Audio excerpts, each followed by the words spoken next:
Hey guys, welcome to my channel. Thank you so much for clicking on this video. Today I want to give you guys an update on my health/fitness holiday challenge. It has been 6 days now. By the time that you watch this, it will be my 7th day, so I'm filming this one day before you see it. I've had a few changes that I have noticed. One is that I have been urinating a lot. Not only because of the increase of water, but also because of the decrease of carbs. Because when you consume a lot of carbs, usually they're shuttled with water, so when you eliminate that, you tend to release a lot of the water that has been held inside of your body. The other thing that I wanted to tell you guys that is very exciting is that yesterday I put on a pair of high-waisted black jeans that I have, and they were actually a lot looser, so it's very exciting. It's probably just the water elimination that has, removed some of the swelling that I had, but yeah, I noticed a big difference. Those are the type of jeans that I put on at least an hour before I'm going to leave, so I make sure that they're nice and stretched out and they're comfortable for the day, so that was very exciting. I hope that you guys are experiencing some things like this. Today, I also wanted to give you guys my top 9 tips for appetite control because I do want these videos to have some value for you. So we're going to just go ahead and jump right into the tips. Tip number 1 is one that you should already be doing, and if you have not been able to get to it, start now, and that is to drink more water. So I find that I can control my appetite if I have a glass of water before each meal. Water inherently acts as an appetite suppressant. It also results in you eating less and feeling full at the end of your meal, which is very important, especially for the meals that are low to no carb in this challenge. Tip number 2 is to choose foods that are high in fiber. So go for the high fiber option versus the non-high fiber option. So when it comes to your carbs, try to choose complex carbs. Instead of going for white rice, choose brown rice. And if you look at the calories, brown rice is actually more calorie dense. However, it takes longer for your body to digest the complex carbs. So choose the things that have higher fiber. And brown rice does have higher fiber because it's not processed to eliminate the shell of the rice grain. We want the fiber because we want to be able to be fuller for longer. That also goes along with adding a good amount of vegetables to your meal. Make sure that every meal has a good amount of vegetables so that you feel full for longer. Number 3 is one that I have practiced for years now, and that is to only eat while you are sitting. So I have this rule for myself. I do not eat anything while I'm standing, and that has really helped me to not snack or eat or try the food as I'm cooking, or if somebody says, hey, try this, I'll be like, okay, great, I'll try it, and just kind of save it and have it when you're sitting down, when you're actually thinking about what you're eating, because you would be surprised how frequently you eat when you're standing, if you're cooking, and all the calories actually do build up and they make a big difference at the end of the day.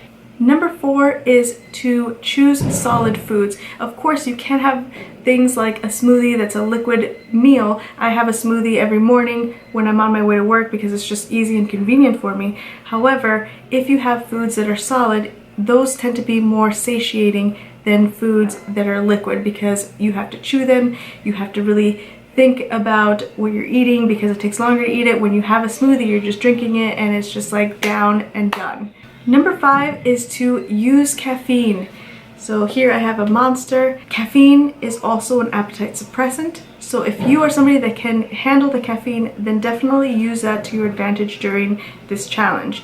Caffeine suppresses your appetite and it will prolong the time that it takes for you to actually get hungry. Reduce it, not necessarily completely remove your appetite, but just help reduce the time that it takes for you to get hungry between meals. Tip number 7 is to spice it up. There's a lot of research that suggests that certain spices lead to suppressing the appetite, such as cinnamon. Cinnamon also has a lot of great health benefits. I was just talking to a friend and personal trainer about the benefits of cinnamon for nerve pain. So cinnamon has a lot of benefits. If you add it to your food, it tends to be an appetite suppressant for a lot of people. Also, there's ginger. Ginger is also an appetite suppressant.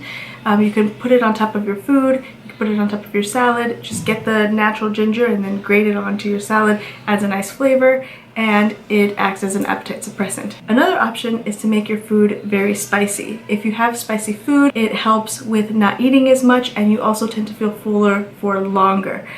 So those are some tricks that you can use with different spices. Tip number 7 is one that I have heard for a long time, and I actually never really tried it until recently, and that is to use smaller plates. So I have the big plates and then I have the smaller bowls, and I like sometimes just to put my food in the bowl because it just feels like it's a lot more, and it actually does. Just try it, you will see that it really does make a difference. So try to use smaller plates and bowls.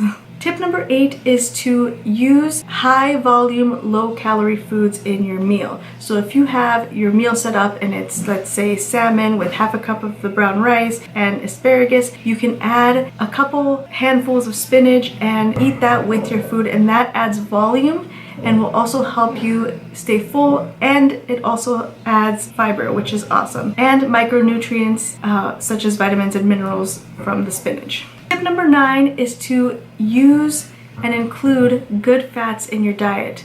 Fats such as omega-3 and 6, so add fish to your diet, avocado, different types of oil such as avocado oil, sesame seed oil, coconut oil. Those are all good fats. When you have fat, it actually takes longer for your body to break down the fat because it's a higher source of energy. There's more calories per 1 gram of fat than per 1 gram of carb and protein. So your body will feel more satiated if you increase your fats in your diet. That's gonna be it. If you guys like this video, be sure to leave me a thumbs up. Don't forget to subscribe because it really helps on my channel, and be sure to hit that bell notification so that you get a notification every time I post a new video. If you have any questions about the plan, or if you have anything that you wanted to comment on, please leave those comments in the comment section below this video, or you can DM me on Instagram. Really quick before I leave, I did have a lot of DMs about dairy, and I wanted to mention that in this video in the beginning. However, I forgot. We want to limit dairy. If you're somebody that needs a little bit of cream in your coffee, then that's totally fine. But I want you guys to try to limit your dairy intake. I believe in having dairy. There's a lot of people that believe that dairy is a food group that we should not consume, and that's a whole nother topic for a whole nother video. If you guys are interested in that, let me know and I will go ahead and let you know why I feel that we should have dairy. If you're going to have dairy, be careful with the dairy that's coupled with sugar such as yogurt. So if you have yogurt, I want to make sure that you have something that is going to be lower in your sugar grams. So I would say to try to shoot for 3 grams of sugar or less. And that's it, guys. I will see you in the next video. Thank you so much for watching. Sorry about the horrible lighting. Bye bye.